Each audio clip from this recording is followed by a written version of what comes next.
Morning, everyone. Welcome to Turn Week and welcome to our 9:15 headliner on Monday, October 11th, Pre-COP26 panel of the Jesuit Conference of North America's Office of Ecology and Justice. And we have an incredible panel. To introduce them is our esteemed Dean of the College of Arts and Sciences at Santa Clara University, Daniel Press. Thank you, Kristen. Thank you. Good morning, and good morning, everyone. As Kristen said, my name is Daniel Press. I'm Dean of the College of Arts and Sciences. I'm also an environmental studies professor and have been for many, many years. And so this panel has very particular special significance to me. And I'm grateful that you are participating today. I'm grateful for the work that you do. So my job here today is to give a little context and gratitude for this panel. Many thanks to Kristen for crafting these introductory remarks that really give some important context for what we are doing today. So first of all, I want to welcome you all to Turn Week and to this very special panel on Indigenous and frontline communities. The panel is a gathering of very important North American voices representing worldviews and ideas of people from Canada and the United States who have gathered here in advance of COP26 to call for climate justice and respect for Indigenous and other frontline communities. TURN and the Dean's Office welcome the organization that brings us this panel today, the Jesuit Conference of North America Office of Justice and Ecology, COP26 Working Group. That's quite a mouthful. Should I say that again? That's the Jesuit Conference of North America Office of Justice and Ecology, COP26 Working Group. That says it all. and the panel is curated by Cecilia Calvo. Thank you for Cecilia. And it is focused on faith, justice, and Jesuit Catholic ecological networks. So you may know we are in the lead up to November's United Nations Climate Change Conference of the Parties, what we often refer to as COP, C-O-P, Conference of Parties. Kristen has written that COP26 is particularly important because if we do not change course this year, opportunities will be closed or much lesser. And yet I feel that we say that every year, every time COP comes along, we describe the urgency of the moment. I was at the Conference of Parties in Paris in 2015, and we all thought that was the last moment. And so I know we need to convey that urgency again, but really it couldn't be greater. Honestly, believe me, believe us. So we really do need to put pressure and leadership so that our representatives will step up, not just in the United States and Canada, but elsewhere, of course. So we're really honored to have guests today who speak to the urgency and the timelessness of doing what's right. And I'd like to introduce them. So we welcome, first of all, Cleo Reese, co-chair Keepers of the Water, Fort McMurray First Nation Treaty 8. Cleo, are you there? Hi. Hi, thank you. We welcome Dr. Wensler Nosey Sr., former chairman of the San Carlos Apache tribe and leader of Apache Stronghold to Save Oak Flat. Hello, thank you. Thank you for being here. Good morning, thank you. Candace Bird, community leader with Illinois People Action. Hi, Candace, good morning. And then we also welcome Archbishop Donald Bolin of the Archdiocese of Regina, Saskatchewan, who will serve as respondent. Thank you so much, Archbishop, for being here. Really appreciate it. Good to be with you. We're delighted to welcome you in this Zoom space, and we're especially happy to make connections to our friends, cousins, and neighbors to the north. Cecilia Calvo and Kristen Kusanovich collaborated to feature this panel as a part of SCU's Turn Week. So they've combined audiences in order to expand the network of people working for the good so we can better understand the strain of the planet, its people. I'd like to just acknowledge that SC tUrn started off very much focused on campus, and through Kristen's wonderful efforts and outreach, and then many collaborators and friends around the country, it has a much greater reach. And I'm grateful to the other Jesuit universities who are participating as well for extending that reach. It's really a wonder to watch. So Kristen tells me that Cecilia and Kristen are from opposite coasts, met in Minneapolis through a mutual Jesuit acquaintance, and that is where the idea originated for tUrn to host the Office of Ecology and Justice's fall pre-COP conference was born. There are many other tUrn headliners this week. There's something for everyone in spades. So please consider attending some of the other headliners. They really feature wonderful thinkers and movers in climate action. I want to call out especially the second panel on Wednesday, October 13th at 4 p.m. Pacific, 7 p.m. Eastern Time for another set of remarkable people and unique voices. So with gratitude for all of you, I thank you for what you're bringing to this week. Thank you for being here. Thank you so much, Kristen and Dean Press, and to all of our esteemed speakers and respondent. I'm honored to have all of you with us here today to listen to your voices from North America that are so important, as Dean Press and Kristen said, at this critical time as we seek to address the climate crisis and as we seek to pursue environmental justice. And the purpose of this session is to listen to you all, to the wisdom of Indigenous and community leaders who are at the front lines of this struggle. You are intimately familiar with the harms from an extractive culture and model, and what this means for your land, your religion, your water, your culture, and you have the knowledge and the wisdom that can help us take a turn away from this extractive culture and toward a new direction that is in harmony with creation, that respects people and the planet. And that's the direction that we all we need to go in. And so today we'll hear from our esteemed speakers. First, I'll be showing a video of Gina Peltier, who's an Anishinaabe citizen of the Turtle Mountain Band and Pipeline 3 activist. This is a pipeline that runs from Alberta, Canada to Superior, Wisconsin, bringing tar sands oil. And then we will hear from our other esteemed speakers, Ms. Cleo Rees, Dr. Wensler Nozier, and Ms. Candace Bird. And then finally from Archbishop Don Bolin, who will, as a faith leader, really help us reflect on what we've heard and what this means for us as communities of faith in wanting to walk in solidarity with you.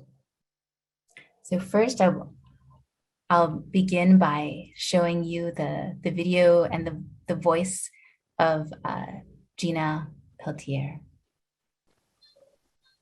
I am Gina Peltier. I'm an Anishinaabe citizen of the Turtle Mountain Band, and here we are at the Red Lake Treaty Camp, right next to the Red Lake River, where Enbridge is doing construction on Pipeline 3. I've been here at this camp for 2 months, but I've been actively working hard to stop Line 3 since December of 2020.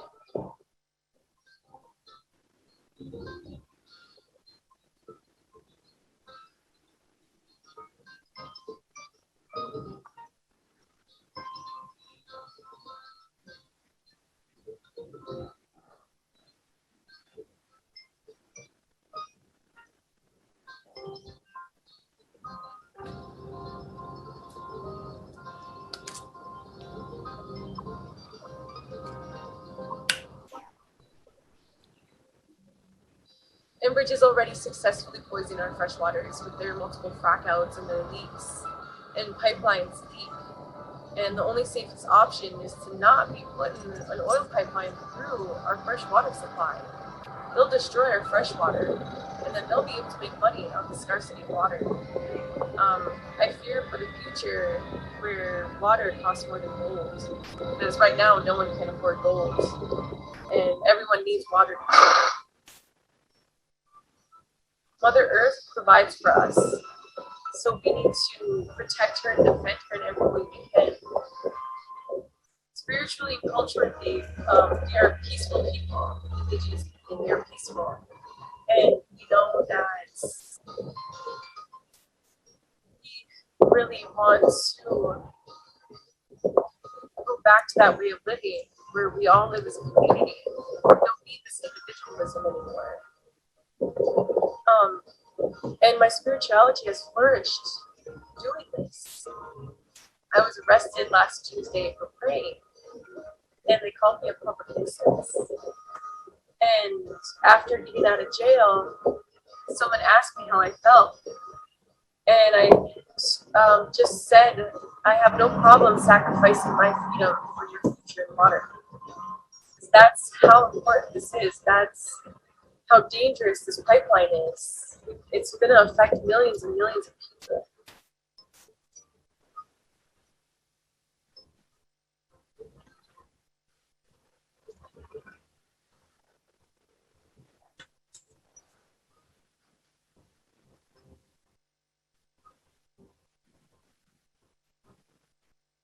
Normal day here is actually quite beautiful. The people here are amazing. We really do have a sense of community here. We are super busy planning and trying to fight this pipeline. But even though we're super busy, sometimes we don't even get to brush our teeth for the day. It still feels worth it to be out here. It still feels good to be out here. And I'm just so thankful to be out here because I've met so many amazing people. The most challenging experiences I have faced is the people who don't believe in what we're doing.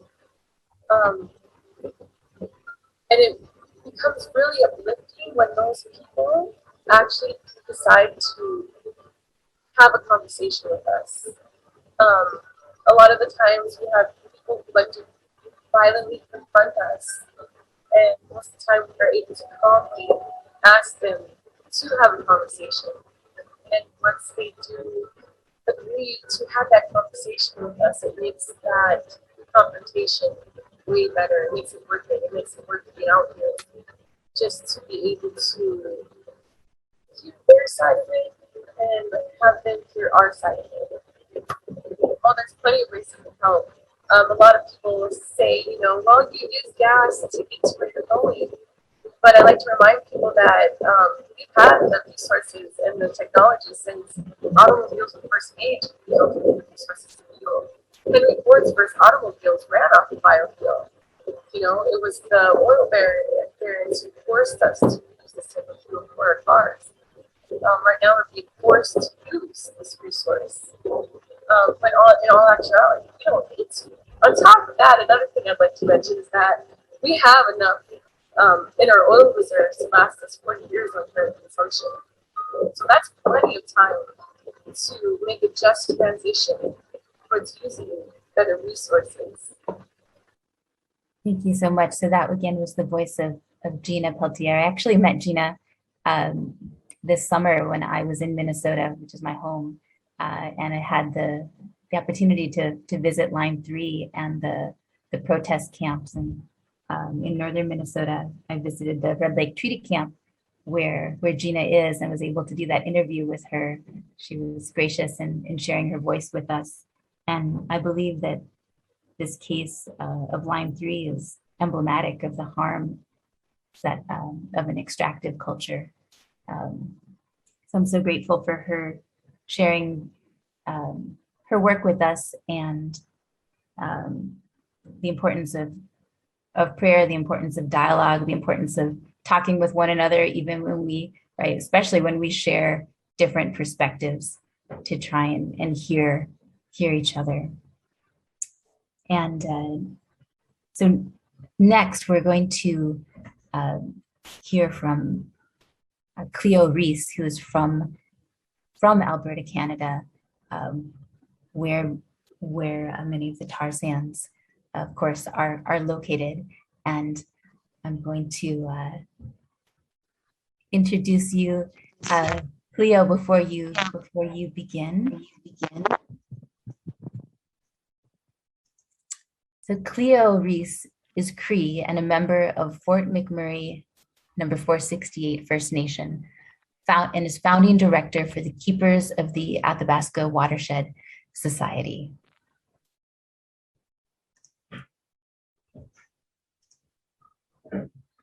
She's been involved in media and video production in Vancouver during the 90s and early 2000s as a film festival organizer and administrator, and was a key figure in the burgeoning Indigenous media arts scene on the Lower Mainland. Since moving back to her home territory in Northern Alberta, Cleo worked as an adult educator and has been involved in Cree language revitalization and oral history.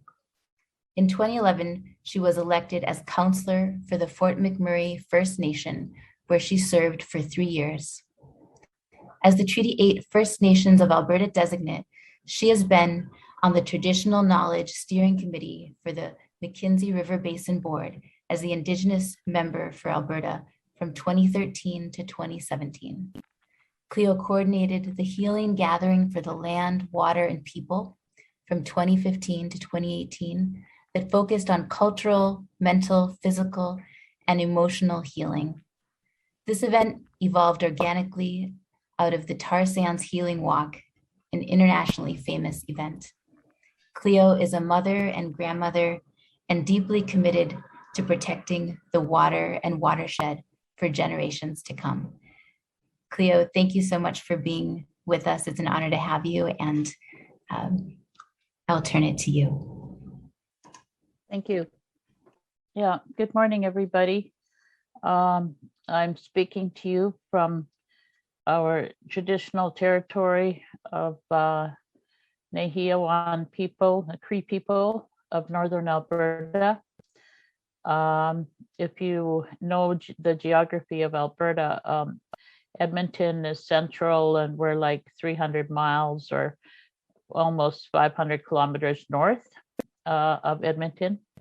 So we live in the heart of the boreal forest, and the boreal forest covers most of northern Canada, and it probably goes into other areas, but it's the largest natural intact forest system left in the world.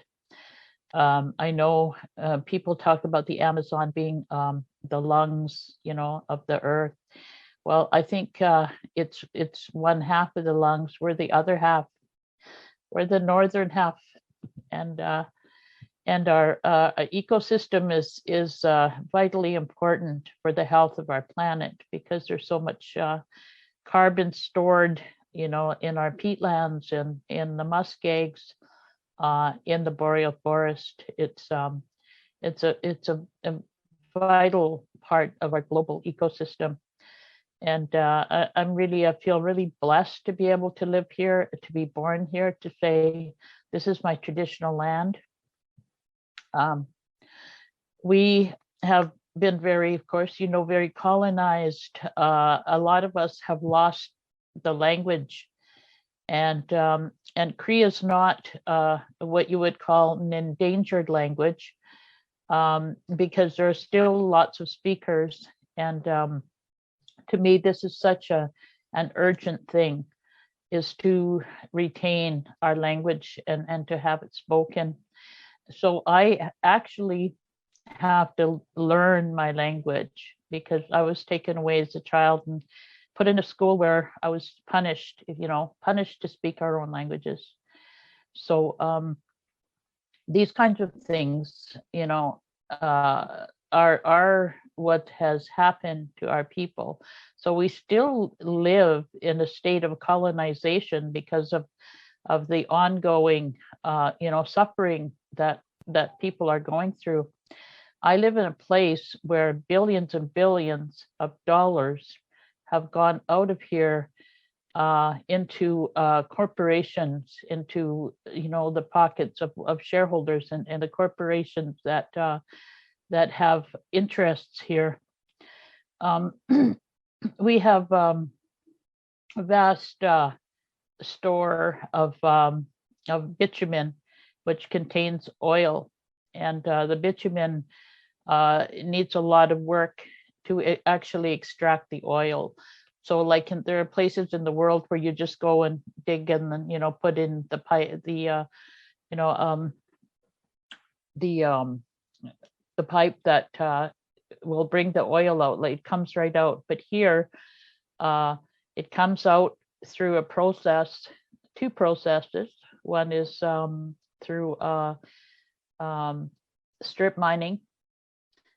And even though we don't have mountains, you think about it in terms of mountains, but it's not mountains, it's just land. And the other way is SAGD for short, and it stands for steam assisted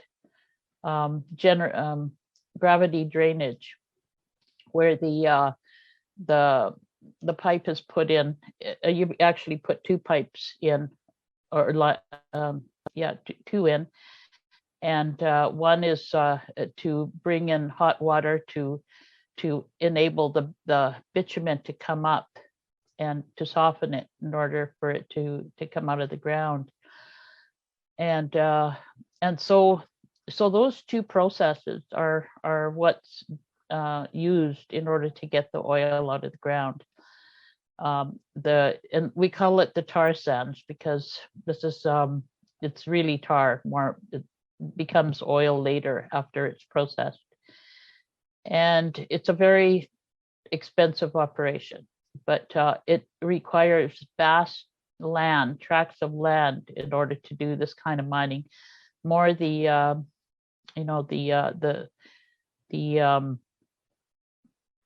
extractive part where it's strip mined, and it goes deep into the earth. And in order to get this out of the ground, they have to use like the biggest trucks in the world to actually transport it, from where it's coming out, and then it goes kind of spirals around in a big circle, and then it comes out, and then it goes to wherever the facility is. And then the other one is through a pipeline, which has to go to tank farms. So we have some tank farms around here. One is owned by Enbridge, and so I guess you can imagine now the price of oil has gone up and everything is really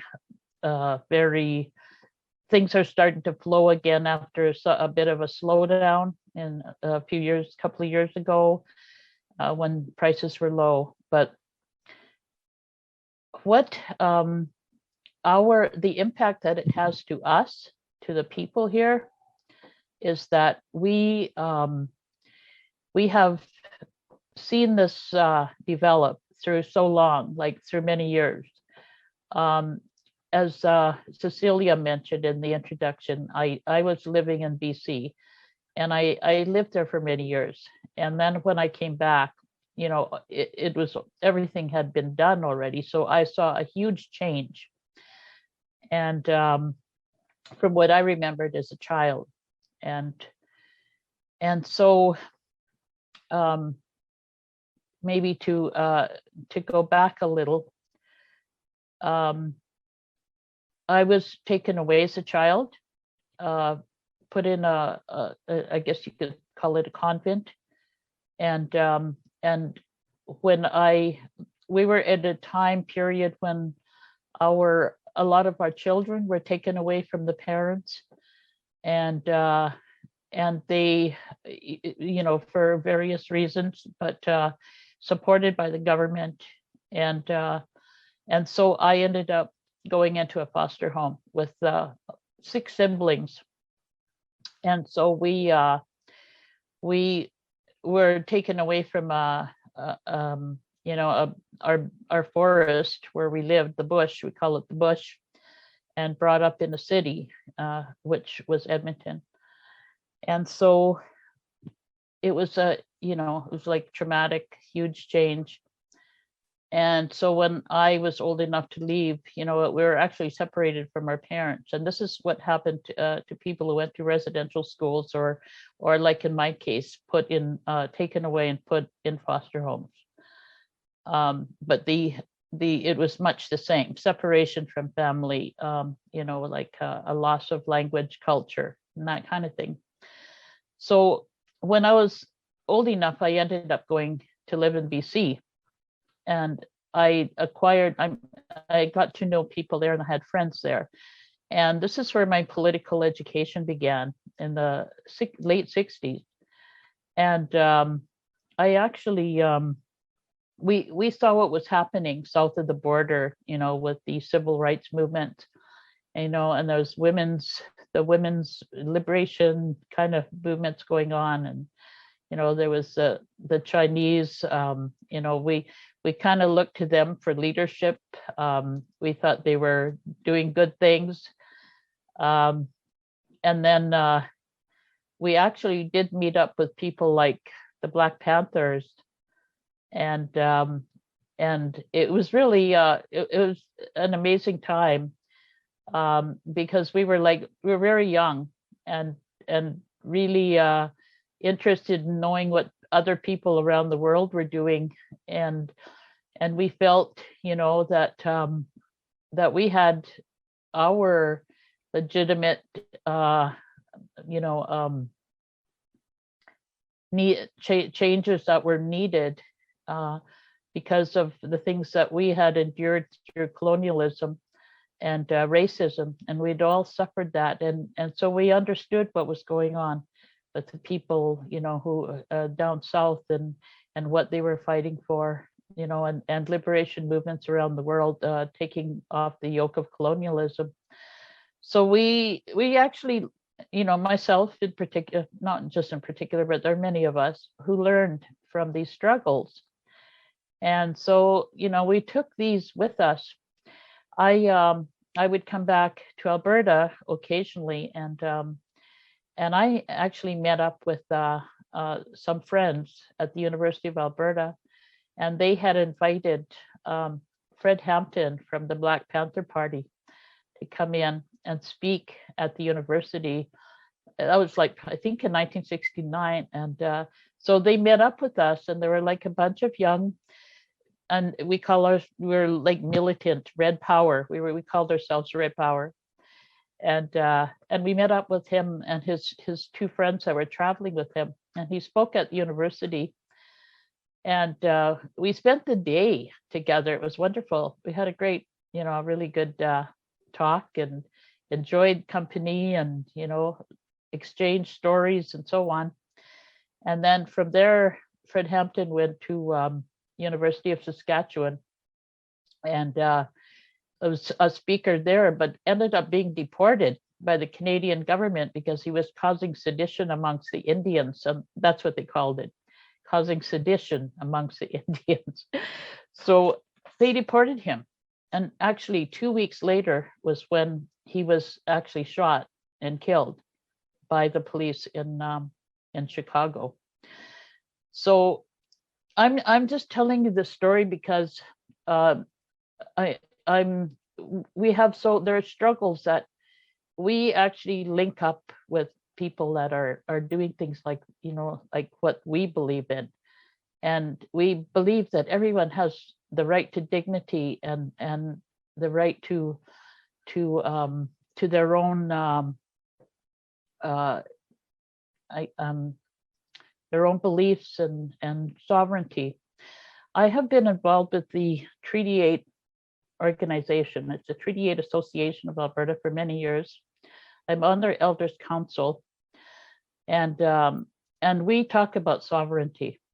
And sovereignty is really important in this day and age, because what we have is we have all of this industry that's come at us, polluting our lands, taking over our lands. Every bit of the north is leased out so that, they could get at this oil, the oil sands or tar sands. And we, have basically been left out of it. So this is something that we're really working on, is building up our own indigenous laws. And we have to do this because we feel, as the original people of the land, that we know what we need to do in order to protect our land and protect water. And we're doing this for our future generations, like not just for us. We have to live in this, but we don't want this to be the legacy for our children, grandchildren, and 7 generations to come. So when I worked with Keepers of the Water since it started. It actually started in 2006 in the north, in the Northwest Territories of Canada, called a place called Fort Simpson. And the people there put out a declaration about water. Water was starting to become a big topic. And so the people in the north were concerned about, what's going to happen with our water. We can't let it be taken away, because there are threats that, we have to deal with. And that's, like there's pollution due to industry. There was pretty much a takeover of all what you call the natural resources, and we do not want to continue seeing this happen. We have to do something about this. So the people that got together and made a declaration about water, saying water is a human right, water is sacred, and water should not be bought or sold as a commodity. And over here, where I live in Alberta, in northern Alberta, our water, we live in the Athabasca River watershed where I am. It's over 1,300 kilometers long. This Athabasca River, it's one of the biggest watersheds. It's the biggest in Alberta, and this is also the area where Treaty 8 is, because Treaty 8 starts from the river, and it's north of the river, and it's a really big area. And our river, the Athabasca River, flows north, and it flows into Lake Athabasca, which is a really big lake north of us, about 200 kilometers north of us. And then from there, it joins into other big rivers to the Mackenzie River, and this flows out to the Arctic Ocean. So I feel that all our water is combined. And go north, and then it's going to eventually go to the Arctic Ocean, and then it eventually it mixes with the water around the world. So we're all connected through this water. So that's why I continue on to be involved with Keepers of the Water. I've been a co-chair for quite a few years now. We had branched off because we're doing a lot of regional stuff, and we called it Keepers of the Athabasca. And I was the co-chair of that since it started, off and on, but most of the time, in 2008. So this last year we amalgamated to Keepers of the Water because we're very similar. We just increased the scope. So now that's what I'm doing. And I sit on this board as a co-chair, I guess I told you that. Yes. And we do many things to try to look after our land, look after our water. And we have been working hard on all sorts of initiatives, and a lot of it is research, because it seems like the only funding sometimes that we can actually get is research money. And it's very hard to find something like enough, I guess, core funding is what is needed for us to continue our work. And I have found that our organization is probably one of the only ones that's committed to working on tar sands issues. And we're right here. We live here. We're on the ground. We come here. We use the land. We go around. We, do our harvesting, our fishing, hunting, all these things right on the land. And they're our organization, like I said, is one of the only ones, or the only one here for that matter, that's working on this. And now that I'm coming back to the original, I guess, reason why we're here, because of climate and the meeting that's coming up, and to just remember, how important our boreal forest is to the global climate system, and also how we have to do whatever we can to make sure that our water is protected. We have to, there are several threats here, besides the climate situation, climate change. The government has recently allowed, or is going to allow, tailing ponds water to go into the Athabasca River. And this has been really a huge, important topic, because it was found that due to the huge amount of activity and the use of water, and on the Athabasca River in particular, that the toxic chemicals that are going in there is going north, and it's landing in the Athabasca, Lake Athabasca. Mm-hmm. And the community that lives there has been getting such rare, unusual cancers that the doctor who is on our board, Dr. John O'Connor, said there's something wrong with this picture. Why are these weird, like strange cancers showing up in this one little remote community? And that's because of the water. Yes, Cleo. So, yeah. I'm so sorry I'm sorry, I'm going on long. No, I'm so sorry to interrupt. Thank you for your moving and powerful testimony. I think we'll just yes, in order to give a chance for all of our speakers, we'll continue now and hear from Dr. Wensler-Nosey. But thank you so much, Cleo, for your words. Deeply appreciative, and yes, thank you so much. So next, we are going to hear from Dr. Wensler-Nosey. He is an Apache elder and spiritual leader of the Apache Stronghold movement to save Oak Flat, which is a sacred site for the Apache. And he is an advocate for Indigenous, religious, and human rights, and protecting the future of generations to come. He's dedicated to the preservation and protection of Native American culture, artifacts, history, religion, and tradition.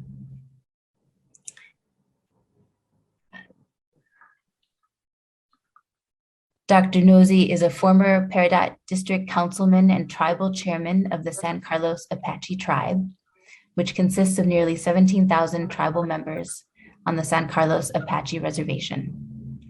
He specializes in bioethics, sustainability, and global public health. Dr. Nosey received the Presidential Award from National Progressive Baptist Convention for his fight for human rights for all Native Americans. He is the first Native American to receive such an award. Dr. Nosey recently accepted a position with the American University of Sovereign Nations as a professor in the practice of Indigenous knowledge, where he will be teaching a range of master's and doctoral program courses to students from around the world. He is married to Teresa Beard Nosey, a member of the Navajo Nation, and they reside in Peridot, Arizona, on the San Carlos Apache Indian Reservation, and have 6 children and 17 grandchildren. Thank you, Dr. Nosey, for being with us. I'll turn it to you. Thank you so much. Okay, Ashia, first of all, I just want to say thank you and for the opportunity. I took this interview or took this to be a part because of the crucial time that we're in and what we're all facing as people. So I guess just kind of getting right to the point is that I'm working on 63, and for some reason at 21, 22, I was pulled within our people to really start working with our tribe. So one of the things I found about our tribe was that we're new and we're old, meaning that we are old in our old ways and we are new to this new way. And I say that first because, I'm not here to have anybody be offended, but also to hear the truth. Because, it all really starts from the discovery of this country and how it was formulated to what it is today. So with Oak Flats, we're talking about a place that is really holy and sacred, where there are deities, no different than any other religion around the world. And the only reason why they see it differently is because it's still the way it was in the beginning before any transformation had taken place. And I think everybody that is a religious scholar, they know what that transformation was, because you're talking about a world of Mother Earth versus a world of capitalism and what that brings and how they don't coincide together. And so for us people here, we've seen the effects. And so when people ask me, why are you fighting this in this way? It's because one of the things we tell them is that we don't want to be dragged into this hole that really destroys that value of what God gave the world, because we are all intertwined. And so at 22, 23, I had the opportunity to go to Washington, and I always remember opening a taxi cab door for an elder that was a Lakota. And at that time, I was like 23 when I went, and he was 75. And he was so excited about the United States having a hearing session. And he asked me, where was I from? Who was I? And he told me, young man, I'm so excited. 75 years of my life, we're finally going to have an opportunity to have a voice in this country. And when we got there, I went through the session, and then all it was a listening session. And it was a really, really sad meeting that took place in Washington. And so I keep looking at the elder guy, and it wasn't until we left the meeting that, I went up to help him out, and he was crying. And he said, that's all it is, was that they just did lip service. That's what, now I'm going to go back home, and I don't know if I'm going to ever come back again. But he turned to me and he said, young man, this is your fight. They lie, they continue to lie, and they will never change if we don't do something. And so that, being Apache and meeting other tribal people at my young age, really took me on a journey. And this journey is the fact that we have to stay spiritual. We have to stay spiritual. Every one of us today, it's just like this. We're all in this big boat now. And when we tend to go fight the fight separately, the little boat never comes back. But this bigger boat keeps trucking away. We have to get to our target. And what is our target? And this is what I tell people across the country, is that our target is that now you have to stand with me. You're no different than I am. If you believe in what God is and who God is, then you got to believe in all the creations that he created for every one of us. So from the human beings to everything that is above the earth, we have the right, they have the right spiritual that was given to them from our creator. And so if you look at what capitalism done, it has dismantled that. And so like I tell people that don't get offended with what I'm saying, is because what you're hearing is a a scale that we have seen that has occurred since this place has been called America, and the takeover, because it hasn't showed anything positive in about the human race and about the Mother Earth. And so that's what's so crucial about what we're doing now, because there are fights all over the country that Native people are trying to keep and trying to make people understand what they're destroying. So from our perspective here, it's just like anything else that we've all learned, is that there's a male and female. And what they're destroying right now is female places of the earth. And when they destroy those places, there's no recovery, because in what Mother Earth is and what a female is they keep the generations going. So like Oak Flats, Mount Graham, these sacred places that we talk about, they're females. And if you destroy these places, you destroy the water, you destroy everything above it that provides food, medicine. All these places are destroyed. Now they talk about, well, look at this mound. And all it is just rocks. And that's a male mound. They have a purpose of how, when it comes to the climate and how moisture comes in, how they divide that. But the female mound takes a lot of the moisture. And so what really worries us here in the Southwest is the fact that these places are being killed. And the newcomers don't understand that. And so let me get back to this 75-year-old man. You know, for whatever reason, how I became into the chairmanship of the tribe, it gave me an opportunity to really expose policies, procedures, and how Native people have lost battles across this country. Well, you know, I was just talking to a reverend the other night, and I was telling him, I said, you know, he asked me about the fight. And I said, you know, it's a frame. And within the frame, it's the law and the law of this land. And they cheat each other in here. And we're in that box. I said, it's going to take America to step outside of the box to finally make a moral decision, finally make a religious decision. I said, because what we are at war right now is the fact that we're talking about colonization, and we're talking about the world, the law of the land of what God made it to be. This is what is at battle. So he asked me, you know, what do you think about saving Oak Flats? I said, well, the fact is that if we stay within the premise of what the law of Congress governs, we're not going to win it, because it's a capitalist decision for them all the time. I said, you know, Reverend, I said, if this bill goes through, I mean, I take it back. If they detach the bill that we have, Save Oak Flat, to the legislative bill, the reconciliation bill, if they detach that, then Congress looks at this as it's over. And then on this side of it is that we have our federal lawsuits in place. And then that's where our religion is going to be hurt. And that's why I told them, I'm coming after the Constitution of the United States, but I'm not going to be able to do that unless religious people don't stand with us. I said, if all comes to an end where they do this land transfer, where this is going to destroy the Southwest of Arizona and everybody else that lives in it, from contamination to people just not being able to live anymore. I mean, it's no longer going to be COVID, us wearing the mask. We'll be wearing the mask because the air is contaminated. And so it seems like it's preparing us for those days. But anyway, what I told him was that in the religious sense, we're all being tested by God. Now, what I'm saying, I said, is that will the religious people stand up against colonization to say to the rest of the world that it's time that we stop being disobedient? Because this place that is holy and having abundance cannot be murdered. I said, that's what it's really coming down to. I said, because look at everything everybody else has done prior to me, you know, what they're ongoing trying to do. I said, when the United States can exempt all federal laws, everything.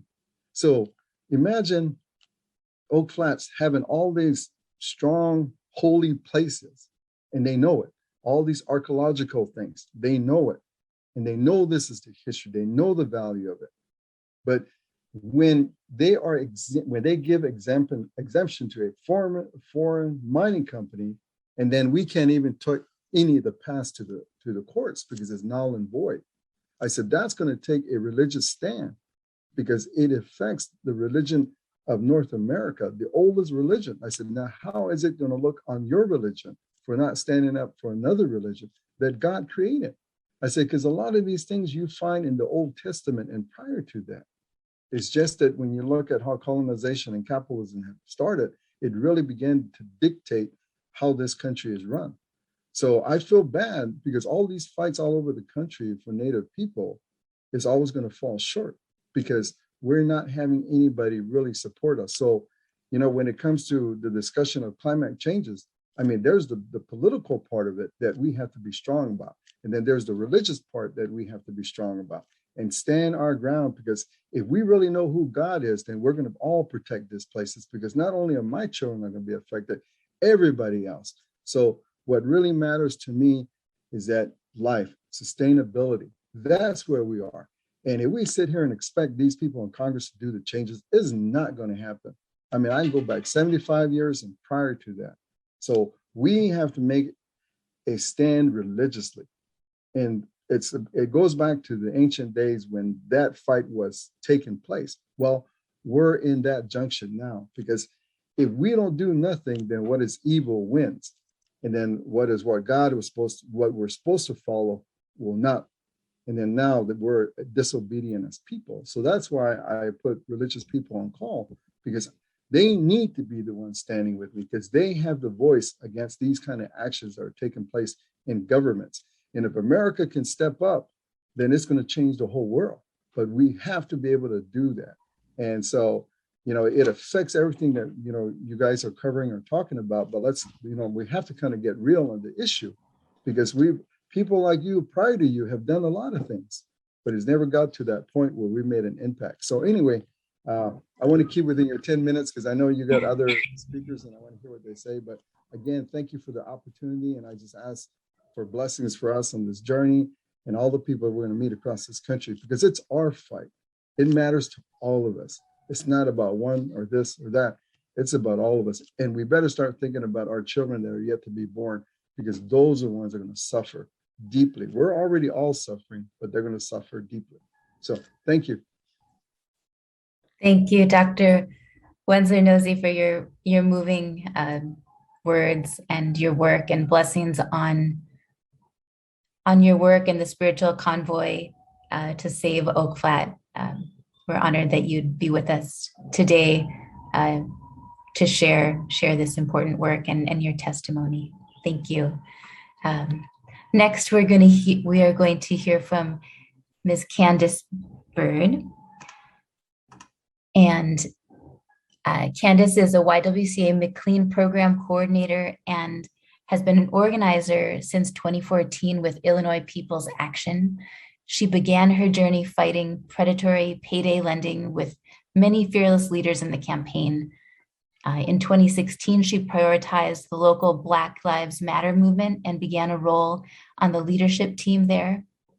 She was eventually able to combine her Black Lives Matter equality and justice efforts with Illinois People's Action when the fight for the Climate and Equitable Jobs Act presented itself. Candace's daily professional duties include providing job coaching and career advancement training for women and Black, Indigenous, and people of color communities. Through the YWCA Strive program and other organizations, they are working together to provide a direct link to training and apprenticeships opportunities within the clean energy field now that the Climate and Equitable Jobs Act has passed. Thank you, Candace, for joining us, and I will turn it to you. Thank you. Thank you so much, Cecilia. The introduction. I am going to go ahead and start off and share my screen with you. Wonderful. Thank you so much for having me today. I really like to have these conversations and kind of engage all of you. And the way I want to do that is to start by asking you a question. How many of you, if you know how to do the reaction buttons, feel free to do so, or just a head nod or whatever you're comfortable with. But how many of you have asthma or breathing problems currently now? Okay, thank you. And how many of you at least know someone close to you that has these issues, lung issues, breathing issues? Okay, thank you. Now, how many of you are actually aware of where a coal or an energy plant is located in your community or in your state? And I'm looking through to see if anyone raised their hand on that one, but most likely it was less folks that were engaged or could answer that than there was that have asthma. So that's kind of the realm that I want to talk about now. I want to let you know that many people are sick and we think it's normal. We think it's hereditary. We think that it's unavoidable or a birth defect. But if you dig deeper, you can see that there is a great correlation of pollution emissions to illness. Now, dig even further and you can see that the location of these emissions are nearest to low income and disparaged Black, Indigenous, people of color's communities.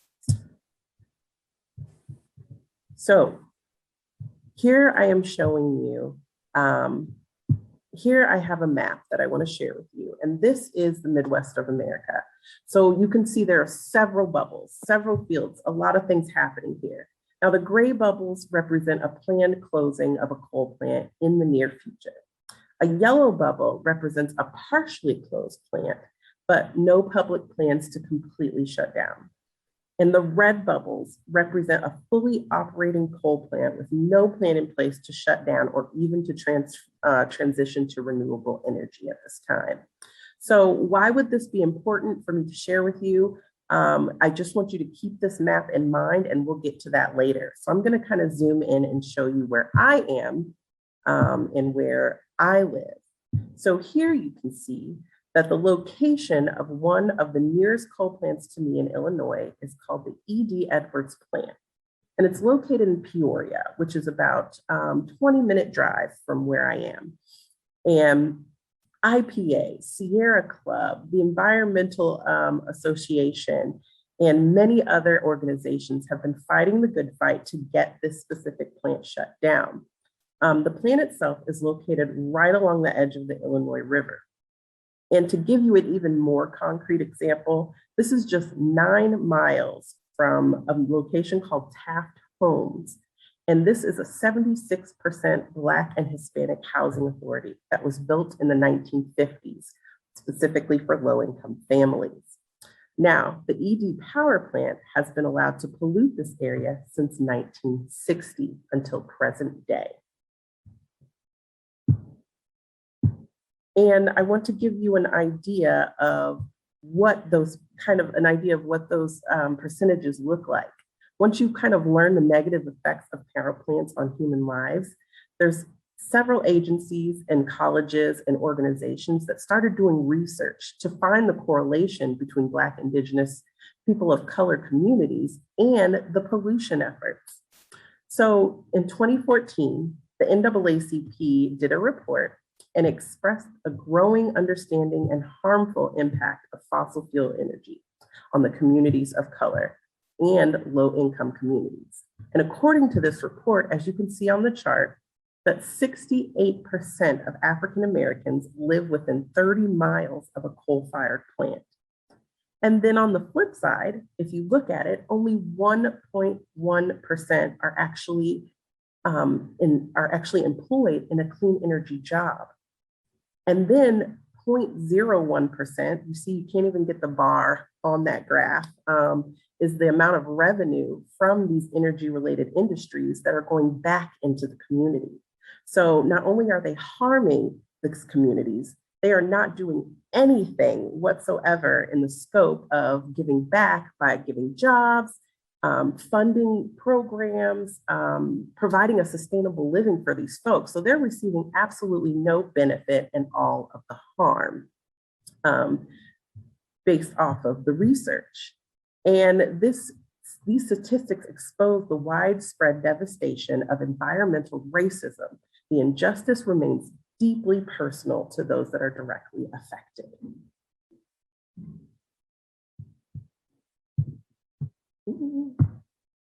So I want to give you an idea. We kind of talked about, what the distance, between the homes and how far, how large of a scope this plant can reach. So if you're looking here, you see that thousands of kilometers, thousands of kilometers. That's how far air pollutants can travel before they completely settle on land or in water. And just with that statement alone ties into the speakers that we've already heard of the effects of so many different things. I won't even get into that, but then once they do settle, they pollute the water itself, the drinking water, because this plant is located directly next to the Illinois River. But that 1,000 kilometers itself is equal to 621 miles. That means the map that you saw earlier with all of those spaces and dots is really showing full counties and the entirety of some states riddled with pollutants, no matter how near or far the actual plant is. This means that the poor residents of Taft homes are way more heavily affected than we could have imagined. This is a photo of the actual Edwards plant. And as you can see, right off of the water. So the runoff there is ridiculous. And the culprit in our area is this Edwards coal factory.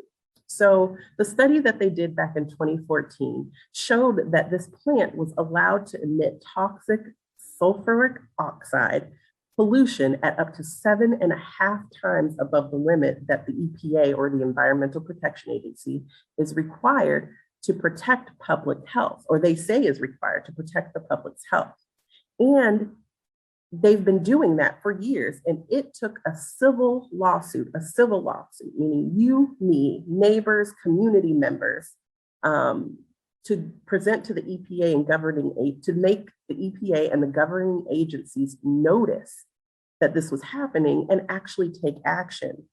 And a comment by one of my comrades and a great leader with Illinois People's Action, Tracy Fox, she stated, "It is outrageous that the Edwards coal plant is permitted to pollute Peoria at rates of more than 7 times the safety limit." She also spoke on the fact that Dinergy, which is the new company that was taking over Edwards, in an effort to make a change, stepped in and decided to ask for a delay in installing life-saving pollution controls until just last year, meaning filters, any safety requirements, upgrades that they could do to this coal plant to make it safer for residents to breathe, to make our air cleaner. They asked to put that on hold for 5 years. And the reason behind that is because it cost too much money. It was too pricey to save lives. It was too pricey to be concerned about public health. And it was not in their best interest to save the lungs and the air and the environment in their eyes. So that is kind of the scope and the realm that we're dealing with when we're talking about, public, large corporations and their power and what they're able to get away with. Now, we've talked about the data and we've got some numbers under our belt. And I want to kind of discuss, what does this mean? And what does this look like? So to blatantly put it, it means that communities of color have higher exposure rates to air pollution than their white non-Hispanic counterparts. And it can cause a bulk of these issues: lung disease, lung cancer, heart disease, even learning disabilities, also cardiovascular issues, and many, many more things that may not be discovered or go unseen and you think are normal or natural within your body. And with BIPOC communities already receiving minimal access to affordable healthcare, this serves as an even greater issue because the resolve and the Medicare is not there as well. So not only are you being affected by a corporation or a decision that our government has made, you also cannot get help for it in the appropriate way. You also will be put on the back burner in order to receive the care needed that was not caused by you or something natural. So there is definitely a long list of reasons of why you should get involved or why you should care about anything that has to do with climate justice. The one that I want to speak on personally, in my opinion, is because God only gave us one earth and we need to take care of it. And even though we are given access to all its resources, that does not mean that the way we use them is always correct. As we evolve our technology and our abilities, we have to make sure that it's truly for the greater good of all mankind. And if it is not, then we need to keep researching and we need to keep reevaluating our methods. There is no one way beats all. And we cannot continue to do things the way that we've been doing it just because that's what we're used to. The common term, if it's not broke, don't fix it. Well, these processes that we have been going through for as long as we know, these are broken and they need to be fixed. And we have solar power, wind, water, turbines, and other more viable options. So let's use them until we find something even better. But the best reason to get involved is because people, and people is power. Thank you.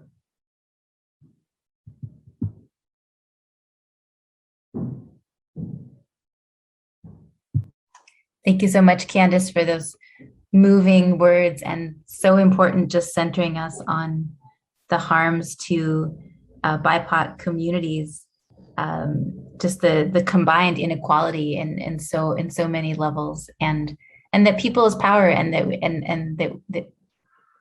we have a choice, and we can work together, and we can and make others listen to us, and we need to listen to your voice and your wisdom. Thank you so much to all of our speakers. And now I would like to introduce Archbishop Donald Bolin, who's the Archbishop of Regina, Saskatchewan.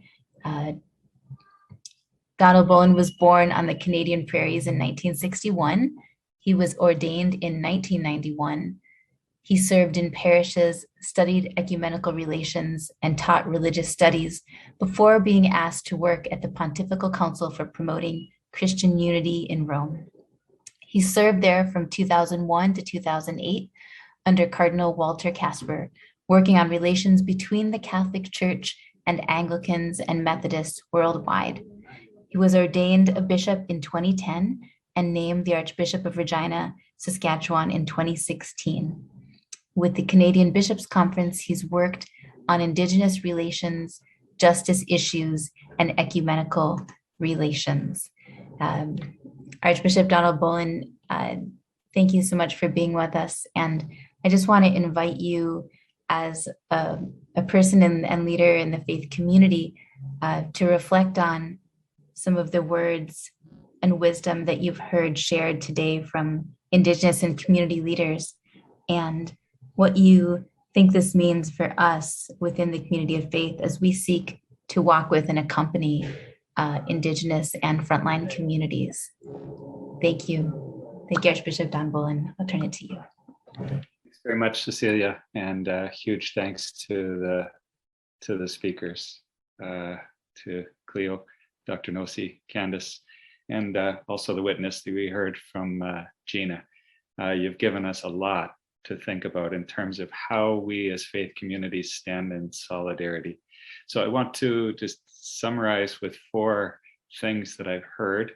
And the first comes from the video with Gina, and that we need to facilitate dialogue. She talked about facilitating dialogue or creating dialogue with those who are oppressing, forcing those who are leading initiatives that are causing environmental damage to enter into truthful conversation. And there's a place for faith communities to work in assisting that dialogue. And she made that powerful statement coming out of prison, I am ready to sacrifice my freedom so that we can have access to water in the future. And every speaker who followed, Cleo, we're doing it for future generations. Dr. Nossi, you said the same. Candace, you said the same thing. It's for the sake of the future, as well as for people in the present, that we need to engage in this work with urgency. Then Cleo, thank you for the wonderful testimony. The connection that I want to highlight from your presentation, Cleo, is the connection between the struggle for environmental justice and the struggle for Indigenous pursuit of justice. In Canada, the Truth and Reconciliation process, the desire to maintain or retrieve Indigenous language, culture, spirituality, and wisdom.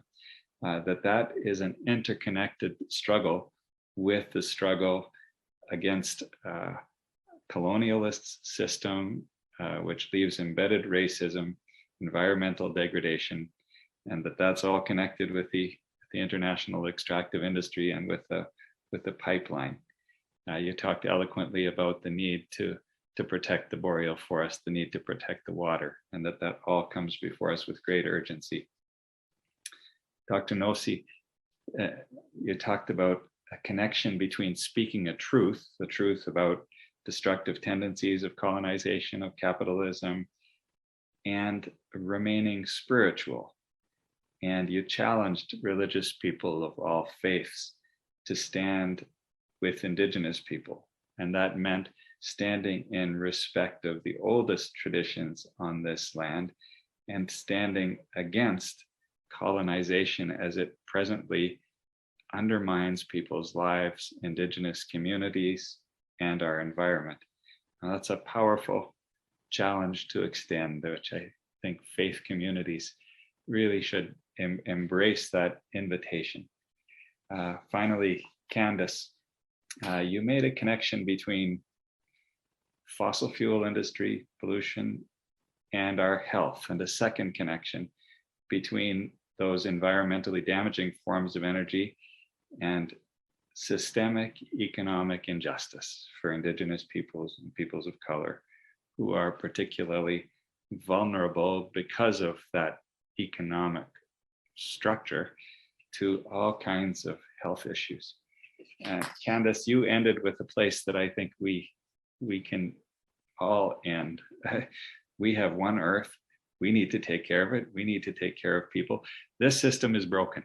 And I think that's the message that the COP26 people need to hear. With all of the speakers, there's an old saying that comes to mind: if you do not change directions, you are likely to end up where you are heading. We are heading in a direction which is destructive, and we need to change directions. I'm inspired by the name of this conference, tUrn, or U-Turn. So faith communities have been extended a strong invitation in these presentations to join those movements and peoples who are trying to make a U-turn in the pursuit of justice. Thank you. Thank you, Archbishop Bullen, for those wise words, and just your ability to really capture some of the highlights of the wisdom that we've heard today, and the challenges to us as people in the faith community that want in good faith to be partners and to walk with Indigenous and other communities. Thank you so much. And a large thanks to all of our speakers today. Cleo, Dr. Nosy, Candace, and of course, Gina. And I want to open it up to just a few questions that we'll be able to take from the audience. If you have a question, you can put it in the chat, or you can raise your hand. And I'm looking at our screens here. Miss anybody? Okay. Oh, okay. Kristen, yes. I just want to say that when Cleo was talking, she mentioned the idea of linking struggles, and she talked about hanging out as a young woman with Black Panthers and other groups and people that were organizing in different fields and arenas and being aware of these other movements. And I just thought that was so critical, such a great point, that so many ideas of liberation are traded across differences, across, supposed differences, I guess, and boundaries that have been constructed. And if you really look at some of the greatest movements in the world, they were inspired by someone else's great movement. So I think that's really important, that we can lift up health issues that Candace was talking about. We can improve public health while we're decolonizing, while we're doing anti-racist work, while we're drawing down global warming, and while we're helping the whole climate get a little more stable in the future. This can all happen, with some good deeds and a lot of pressure, more pressure than we've ever put on in the past. And as the dean reminded us, these are the kind of words that were used in 2015.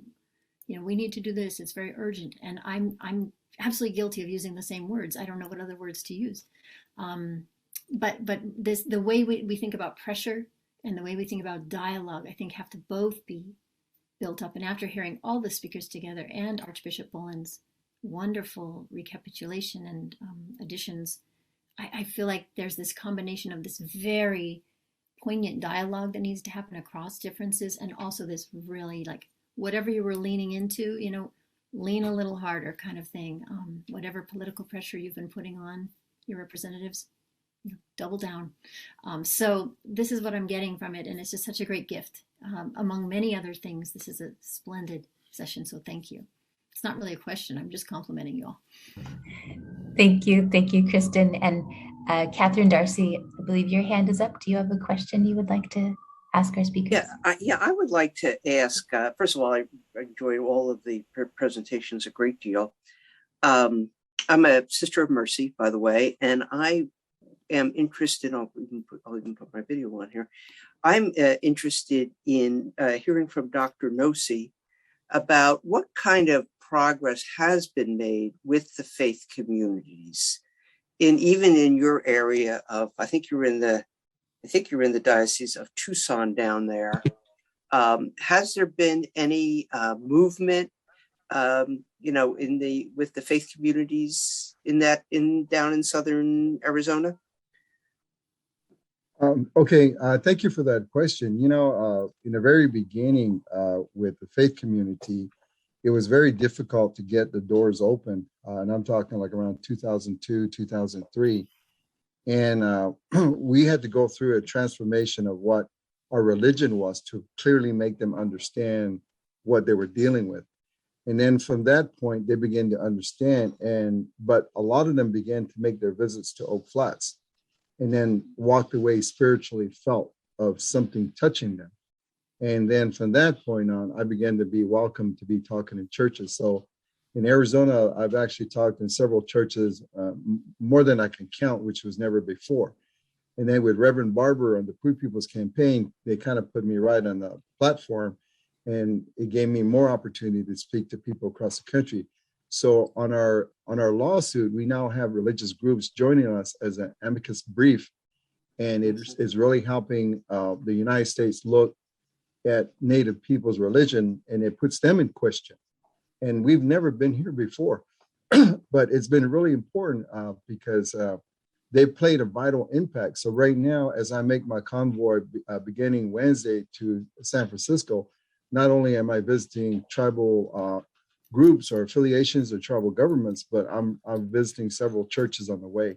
That's and, great. and what's happening now is that you see a bigger round of people now, religious leaders joining. And when I went to Washington the very first time on a convoy, I was like 1 mile away from Washington, and we're almost there. But my whole fight changed when this elderly lady and her husband stopped me because they were monitoring our movement. And I remember her clearly telling us that she really apologized for the way way America became to be. But she did tell me, she says, the way I look at this is that you people, the Native people, your religion has to come back. And she goes, I'm sorry for what our people have done, but for some reason, they're good people, but when they get to Washington, they change. And she said, and that's evil. And so the only thing I see is that it's going to take that spirit to fight it, but I'm with you now. And it seemed like those words that she gave just resonated all over. But even to early this morning, I was already talking to a reverend that's going to join us, there.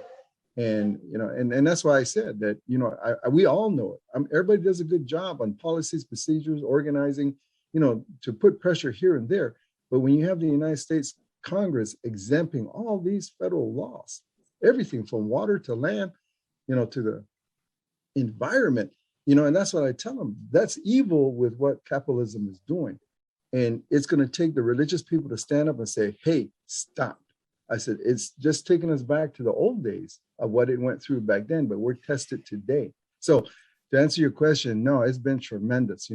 I've never spoke in churches before. They never allowed us, but now, they are giving me to preach to the people. And it's been tremendous. And I never ever dreamed that day would be here, that Native religionists talking to all religious people and pulling them all together. But it's been beautiful, but we have to stand together, and it's time, because capitalism is where Lucifer sits, and we haven't recognized it for what it really is. And so as Native people, we have to help all the people here understand what we see and why the world is the way it is. So we have to step forward. And that's kind of been my spiritual journey. And that's why I keep this fight spiritual. And as I tell Reverend Barber across, when I'm with them in this country, I tell them that I will always stand with them if it's spiritual. But once it begins political, I'm not, because that's where you give the power to what's evil to create, to diffuse that. So I got to keep that spiritual move. But it's been resonating, and I'm real grateful, and I'm happy for the blessings for that. Thank you. Thank you so much. Thank you so much for your question, Catherine, for your beautiful response, Dr. Nosy. I have one question for all of you, for our speakers. As COP26 is quickly approaching and world leaders will gather and people of faith will gather, if you could share, what does it mean to you to move towards a just transition for people and for the planet? And what would you expect from this summit in order to be supportive to the challenges your community is facing every day? So I invite any of our speakers, if you feel moved to answer that question.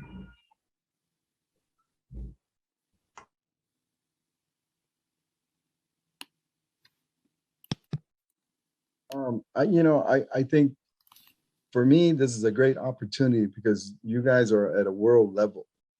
And, one of the things that is really hard for people to swallow is the fact of what the doctrine of discovery had done to all people of the world.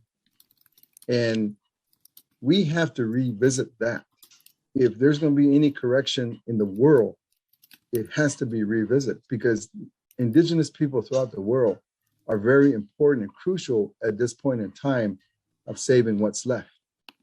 And if not, then in the prophecies, it talks about all things will be destroyed. It talks about there'll be a chaos. So as I talk to religious leaders, is that no one has never allowed the prophecies to be heard of North America. And these are the warnings that were sent out. And America is going to fall on itself if the discipline does not happen. Because everything that we're talking about today and everywhere else that they're trying to deal with reflects that of how the United States was created. And one of the things that we say here is that when the people were suffering in the other side of the world, crying for what was happening to them of colonization and capitalism, in a sort of way, God heard their prayers and sent them here. And because we're kind of the last people on this earth that held what is old. And so that's why, like I'm told, I can hate, I can be angry, I can be upset, but I'm going to have to teach these people because of what evil had done on the other side of the world. So we are at that juncture right now. And I think that's why, to me, the talking is over. And I tell people in the church, that you may have come to the church 20, 30 years and you're still coming by yourself and you haven't contributed. Do you think you're going to be saved? You have to exercise what the preacher has been talking to you. And that's the way it is for us.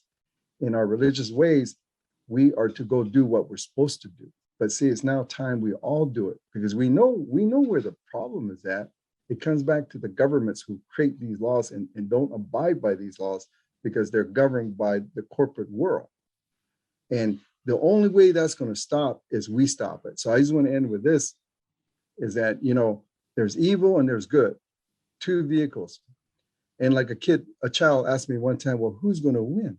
I said, it's who the people give the gas to, who they fuel, because these are the same. And if we fuel what is good, then good will overcome. But if we fuel what is bad, then it takes the lead. And that's why we live the way we do. So we have to come back to a balance, because in religion, that's what it tells us, to be in harmony, to love everything that's God created. And so right now, we talk about people being suppressed. We suppress them like crazy. And we haven't given them the opportunity to live. Because like we keep saying, without water, there's no life. There's nothing matters. But we are then that point in time. So if America can accept the changes that we see, that's what's happening right now, that's building a spiritual movement, then you can imagine people are crying around the world that it'll be captured, but the people have control. So that's why I was saying that if us religious people stand the way we were supposed to, to control this, then it would be a new beginning. But if we leave our dependency to them, that's the bad road. We're allowing that to go further and control us. So I think I'm grateful to be on this panel. I'm grateful to do what I can to add, because it's something very crucial, because we're talking about all God's children and all his creation. But if we don't say nothing, just like Oak Flats, it's going to be murdered. A woman is going to be murdered. A land that provides food, water, all the necessities. You're going to be born and you're going to die of old age. It's going to all be killed. And we're all going to be a witness. What are we going to do? Walk away? We just seen a murder. And that's what's happening throughout the country. And that's why Indian people are crying, because once that goes, there's nothing. And we can't allow that to happen. So I think, whatever your narrative is going to be and how you're going to present that, we can't let the white people think that it only pertains to us. No, it's them too. They're included in this. And I was telling this one person, I said, the difference between me and you is that you've been colonized longer than me. It's like shackles. I feel it. You are accustomed to it, but you don't know you wear it. And I said, it's time you wake up to feel the weight of those shackles, because you really can't be who you are, really spiritually. So once you begin to feel that, then healing begins to come. And I said, and that's all I'm doing. That's all we're doing. And that's all Native people are trying to do, is because we're going, as the preacher said earlier in his closing, in the road that we're taking. That's where we're going. So I'm glad what he said, but let's really enforce it. Let's really make those words become alive and speak the truth. And again, like I said, I tell people that if you ask me to talk, you're asking somebody that is old and new. We have seen where this country has come and where it has gone and what it has destroyed. So I tell people, if you want me to talk, then you're going to hear the truth. And that's what needs to be heard, that we've been abusive to it. And I mean, I can go into more examples, but anyway, the point is that I'm really glad you're doing what you're doing. And I hope you guys really give that focus to it and not leave it under the governments, because how many people before you've been doing what you guys are doing? And that's why I bring up the 75-year-old man. It's now time for us to go to work and get it done in the spiritual way, because that's the only answer to anything. Really, that's the only answer we all have. And that's where we are right now. So anyway, no, thank you. I just wanted to add that, because you guys have a crucial job ahead of you. Thank you. Thank you, Dr. Nosy. We need to listen to Mother Earth. We need to listen to your voices. And I'm so thankful for all of you, to all of you, for sharing your voices. And I just want to read out one Cleo Reese, speaking of how water is sacred, made a powerful comment in the chat. And she said, one big issue we're facing is the sale of water, specifically groundwater or aquifers, to US corporations or government. Also, the tar sands industry is clear-cutting large tracts of land, affecting climate and ecosystems. We use our spiritual ways to help protect as well as for action. And that is what we can do together. Oh, I'd like to add something. I just wanted to say, in answer to that question about what do we do, just transition. We live in an area where most of the jobs are in the tar sands or the oil sands industry. And so many of our young people are going into these jobs because of the opportunity, because there are no other jobs around. So they're going into that. What we've done at Keepers of the Water is we've had solar energy projects that promote solar energy. And this is some of the things that we are trying to do is look at renewable sources of energy rather than having our young people all training and so on to get into the oil industry. So we want to offer an alternative to that so that there's a better alternative than everything going with fossil fuels. So I just wanted to add that as a method of a just transition type of way to go. But there's no money in that, right? I mean, they're not hiring people to teach people how to get into solar energy. But this is part of our track record, what we do. So just wanted to add that. Thank you. Thank you so much, Cleo. And you bring up a really important point. We need to invest in our communities and create opportunities, right, for participation in this clean energy economy. It's not automatic, but if we're intentional, we can do that and create those opportunities for people who have historically faced the brunt of environmental and climate injustice. Thank you so much. I know we are at time, and thank you to Kristen for giving us this platform where we can offer these voices today. My deep gratitude to Ms. Cleo Reese, to Dr. Wensler Nosy, to Ms. Candace Bird, and to Archbishop Don Bolin for joining us today. This was an enriching discussion, and I know we all look forward to ways we can continue this conversation and ways that we can continue to walk together, people of faith and communities that are on the front lines. Thank you so much.